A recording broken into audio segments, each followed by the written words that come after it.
A profile typically will have a headline.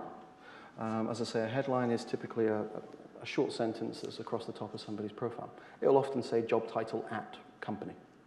But you want to think about this as a hook, i.e., if you want to be seen as being somebody who could be interesting or relevant or right for a potential role, this is what people will see without looking at your profile. So it becomes very important. You'll have your summary. Some people refer to it as an elevator pitch. Some people talk about it as being a 30-second commercial. Most commonly, people seem to take the paragraph from the top of their CV and paste that across.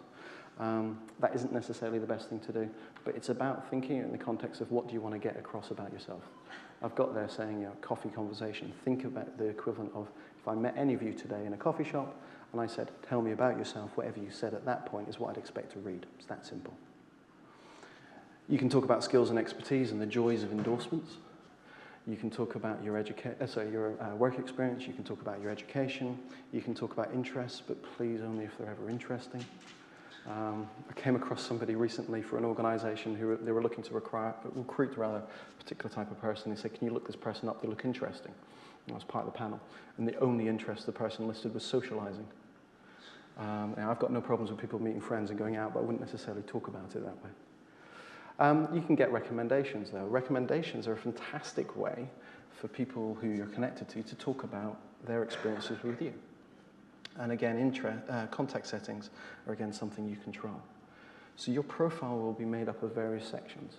As to how much or how little detail you go into here is entirely up to you. But the truth being is that actually you should have something in probably every one of these sections. And I'll explain the importance as to why in a second. But your profile here is what people see when you're not in the room. So it's important to make sure you leave a good impression, a lasting impression, but also a relevant impression in terms of the information there. Okay, so should you write a profile in first person or third person? My personal opinion is first person. I find it really weird reading about somebody Robert says he's good at. It doesn't quite feel right. But it's up to you. What I would say is, depending on the sector that you want to move into, work with whatever language would typically be used for that. So professional services, financial services, you perhaps would refer to yourself in the third person, or a little bit more anyway. But it's about what you're proud of and what you want to talk about. So therefore, it's I.